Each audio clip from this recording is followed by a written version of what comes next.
Le monde des combats est un environnement où confiance et provocation vont de pair. De nombreux athlètes utilisent des provocations pour déstabiliser leurs adversaires, pénétrer dans leur esprit et même garantir un avantage psychologique avant même que le combat ne commence. Cependant, parfois, cette stratégie peut se retourner contre son utilisateur et finir par coûter cher à celui qui sous-estime son adversaire. Et c'est exactement ce qui est arrivé à un combattant qui décida de provoquer la fille de Mike Tyson, l'un des plus grands noms de l'histoire de la boxe. Ce qu'il n'attendait pas, c'est que son attitude arrogante lui apporterait un regret immédiat. Tout commença lorsque ce combattant, déjà connu pour ses déclarations controversées et son comportement irrespectueux envers ses adversaires, décida de franchir les limites. Au cours d'une interview, on lui posa des questions sur de futurs combats potentiels, et avec un sourire moqueur, il mentionna le nom de la fille de Tyson, insinuant qu'elle ne pourrait jamais l'affronter sur un pied d'égalité. Il se moqua du nom de sa famille et alla jusqu'à faire des commentaires offensants sur son apparence et ses compétences. Le public réagit par un mélange de rire gêné et de choc, car tout le monde savait qu'agiter l'héritage de Mike Tyson était une démarche risquée. Ce que le combattant ne savait pas, c'est que la fille de Tyson, tout comme son père, ne supportait pas les affronts. Dès son plus jeune âge, elle avait été élevée dans un environnement où le respect et la discipline étaient des valeurs fondamentales. Bien que beaucoup ne la voyaient que comme la fille de Mike Tyson, elle avait toujours tenu à prouver qu'elle possédait son propre talent, construisant sa réputation dans les sports de combat. Dotée d'une carrure imposante, d'une vitesse impressionnante et d'un instinct féroce, elle n'avait jamais eu besoin du nom de famille pour se démarquer. Dès qu'elle apprit les provocations, sa réponse fut rapide et directe. Un défi. Lors d'un événement de combat en direct auquel les deux participaient, elle prit le micro et défia publiquement le combattant à un sparring, garantissant qu'il regretterait chacune de ses paroles. Le public devint fou. Le combattant, cependant, rit de la proposition, la prenant pour une plaisanterie. Il affirma qu'il ne combattrait jamais sérieusement contre une femme et que le résultat était déjà évident. Mais, à la surprise de tous, Mike Tyson, également présent à l'événement, prit le micro et déclara quelque chose qui changea complètement le cours des événements. « Si tu es aussi bon que tu le prétends, fais-le dans le ring. » L'ambiance dans le gymnase devint lourde. La présence de Mike Tyson, un homme qui impose encore respect et crainte même après des années de retraite, fit que le combattant reconsidéra ses paroles. Mais, poussé par la foule et par son propre ego, il accepta le défi. Le combat fut programmé pour la fin de l'événement, un sparring de 3 rounds courts, afin que la fille de Tyson ait l'occasion de montrer ce dont elle était capable. Quand le moment arriva, tout le gymnase avait les yeux rivés sur le ring. La différence physique entre les deux était évidente. Le combattant était plus grand et plus expérimenté sur le circuit professionnel, tandis qu'elle comptait moins de combats officiels à son actif. Mais, dès les premières secondes, il devint évident qu'il avait commis une erreur colossale en la sous-estimant. Elle ne perdit pas de temps. Dès que l'arbitre donna le signal de départ, elle se lança à l'attaque avec une vitesse et une précision effrayantes. Ses coups étaient rapides, techniques et portèrent la même agressivité que celle que son père affichait durant ses années de gloire. Le combattant tenta de reculer, mais ne trouva aucun espace pour respirer. Il se retrouva coincé contre les cordes en moins de 30 secondes, forcé de protéger son visage contre l'assaut de coups. Le public était sous le choc. L'arrogance qu'il avait démontrée quelques instants auparavant avait disparu. Son sourire moqueur fut remplacé par un regard de surprise et, peu après, de désespoir. Il tenta de contre-attaquer, lançant un crochet du droit, mais la fille de Tyson esquiva avec une facilité impressionnante et, en réponse, lui asséna un direct dans l'estomac qui fit plier ses genoux l'espace d'un bref instant. Mike Tyson, qui observait attentivement depuis le côté du ring, sourit. Il savait exactement ce qui se passait. Sa fille reproduisait la même pression implacable qu'il utilisait dans ses combats. Un style agressif et intimidant qui laissait ses adversaires sans option. Le combattant, désormais visiblement ébranlé, tenta de l'attraper pour interrompre la séquence d'attaque, mais fut repoussé avec aisance. Le premier round se termina avec le combattant titubant de retour dans son coin, peinant à respirer. Ses entraîneurs tentèrent de lui donner des instructions, mais il peinait à comprendre ce qui se passait. Le public, lui, était en liesse. Lorsque le deuxième round commença, il devint clair que la fille de Tyson n'avait aucune intention de ralentir le rythme. Elle avança avec encore plus d'intensité, connectant des coups précis sur le visage et le corps de son adversaire. À chaque coup, le combattant sentait le poids de l'humiliation. Lui qui avait tant provoqué et méprisé son adversaire, se faisait désormais détruire sous les yeux de milliers de spectateurs. Et c'est alors que l'inévitable se produisit.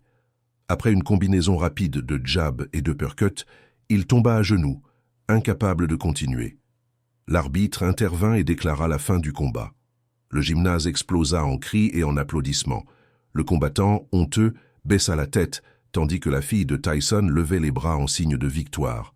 Mike Tyson monta sur le ring et embrassa sa fille, fier de sa performance. Prenant le micro, il regarda le combattant vaincu et déclara simplement « Ne sous-estime jamais quelqu'un simplement parce que tu crois pouvoir le vaincre. » La leçon était claire. L'arrogance et le manque de respect avaient un prix élevé à payer. Le combattant qui avait commencé la soirée en riant et en provoquant en sortait maintenant humilié, portant un fardeau qu'aucune victoire future ne pourrait effacer. L'impact de la défaite de ce combattant fut dévastateur. Ce qui avait autrefois été un athlète confiant et bavard devenait désormais la cible de moqueries et de critiques de tous côtés. L'humiliation ne résidait pas seulement dans la défaite, mais dans la manière dont elle s'était déroulée. Il était entré en pensant qu'il vivrait un spectacle facile pour démontrer sa supériorité, mais il en ressortit avec une réputation complètement détruite. Dans les heures qui suivirent, les vidéos du combat devinrent virales. Le moment exact où il tomba à genoux complètement vaincu fut répété des millions de fois sur les réseaux sociaux. Certains internautes éditèrent les images en ralenti, ajoutèrent des musiques dramatiques et des phrases ironiques, transformant le combat en un véritable phénomène sur Internet. Des comptes dédiés au sport partagèrent la vidéo avec des légendes provocantes, et même des athlètes d'autres disciplines commentèrent ce retournement de situation impressionnant. Le propre Mike Tyson, connu pour sa franchise, s'exprima sur l'épisode lors d'une interview en direct. Interrogé sur ce qu'il pensait du combat, il sourit et répondit « Les mots ne gagnent pas les combats. L'action gagne. » La réponse, courte et directe, fut le coup de grâce pour le moral du combattant vaincu. Lui qui avait passé des semaines à provoquer et à se moquer, était désormais rappelé comme l'homme qui avait essayé de s'imposer par la parole, mais qui avait été réduit au silence par la force de la réalité. Les dommages à son image commencèrent à s'accumuler rapidement. Des entreprises sponsors qui, autrefois, appréciaient sa posture confiante, commencèrent à se détacher, craignant que l'association avec lui ne leur porte préjudice. Des agences de marketing sportif constatèrent qu'il n'était plus un nom intéressant pour leur campagne, car le public ne le voyait plus comme un athlète dominant, mais plutôt comme un exemple d'arrogance punie. Mais le coup le plus dur ne vint pas des réseaux sociaux ou des sponsors. Il vint de la propre communauté des combattants. Beaucoup commencèrent à remettre en question sa crédibilité. Certains qui autrefois le considéraient comme un compétiteur fort, le traitaient désormais comme un nom entaché. Des combattants plus expérimentés avertissaient sur le danger de sous-estimer ses adversaires et sur la manière dont cette mentalité pouvait détruire des carrières. Alors qu'il tentait de gérer les conséquences, la fille de Mike Tyson vivait un moment tout à fait opposé. Son nom, autrefois connu seulement des fans les plus attentifs au sport, gagnait désormais une reconnaissance mondiale.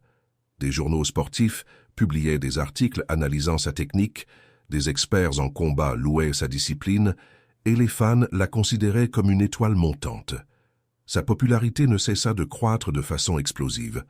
En quelques jours, ses réseaux sociaux gagnèrent des centaines de milliers de nouveaux abonnés. Des marques sportives se disputèrent la chance de la sponsoriser, et des invitations à des combats commencèrent à affluer.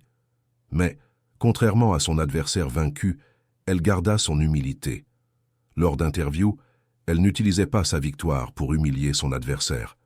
Au contraire, elle disait qu'elle respectait tous les combattants et que le combat n'avait été qu'une démonstration que dans le ring, peu importe le nom de famille ou le genre, c'est la dévotion et la technique qui comptent. Cette attitude ne fit qu'accroître le respect que l'on lui portait. Beaucoup voyaient en elle le reflet de l'éducation qu'elle avait reçue et, bien sûr, l'influence de son père. Mike Tyson avait toujours été connu pour sa brutalité sur le ring, mais aussi pour sa philosophie sur la vie et le sport. Et sa fille semblait suivre le même chemin, une combattante féroce, mais avec une mentalité solide et respectueuse. Mais qu'en était-il du combattant vaincu? Il tenta de toutes ses forces de retrouver sa crédibilité. Il fit des déclarations publiques affirmant que le combat ne signifiait rien, qu'il n'y avait pas été pris au sérieux, qu'il n'était pas dans sa meilleure forme. Mais le public ne croyait pas. Les images parlaient d'elles-mêmes. Dans une dernière tentative de changer la narration, il défia la fille de Tyson pour une revanche. Il déclara que cette fois-ci, il s'entraînerait sérieusement et que le résultat serait différent. Mais sa réponse fut une autre démonstration de maturité de sa part. Je ne combats pas pour prouver quoi que ce soit, à qui que ce soit. S'il veut une revanche, qu'il s'entraîne et monte sur le ring contre les meilleurs du monde. Pour ma part, j'ai déjà tourné la page, et cela fut suffisant pour enterrer à jamais toute chance de se remettre de cet épisode. Tandis qu'elle se concentrait sur sa carrière et sur l'avenir, lui continuait de s'accrocher au passé, essayant de réparer une erreur qui ne pourrait jamais être effacée. Cet épisode servit de rappel puissant pour tous dans le monde des combats, et même au-delà. L'arrogance sans fondement peut être un poison, et sous-estimer quelqu'un à cause de préjugés peut mener à une chute irréversible. En fin de compte, ce combat ne fut pas seulement une confrontation dans le ring. Ce fut une leçon sur le respect, l'humilité et surtout sur l'importance de laisser les points parler d'eux-mêmes. La carrière de la fille de Mike Tyson continua de s'épanouir. Sa victoire sur le combattant ne fut pas son seul exploit, mais elle fut le moment qui lui ouvrit les portes d'une reconnaissance encore plus grande. Elle continua à combattre, perfectionnant ses techniques et démontrant que son nom n'était pas seulement un fardeau hérité, mais bien un titre mérité par son propre mérite. D'un autre côté, le combattant vaincu sombra dans l'oubli. Il tenta de rester pertinent, chercha de nouveaux combats et essaya de se relever, mais l'étiquette de celui qui parlait trop et combattait trop peu persistait. Avec le temps, sa présence dans les médias diminua, et les fans finiront par l'oublier. Ainsi, l'histoire d'un combattant qui tenta de mépriser son adversaire devint une leçon précieuse pour tous. Peu importe l'expérience, la force ou la célébrité, dans le ring, la vérité sera toujours révélée. Et, en ce jour-là, la vérité fut claire. Les mots ne remportent pas les combats. Seuls ceux qui sont préparés pour la bataille peuvent sortir victorieux.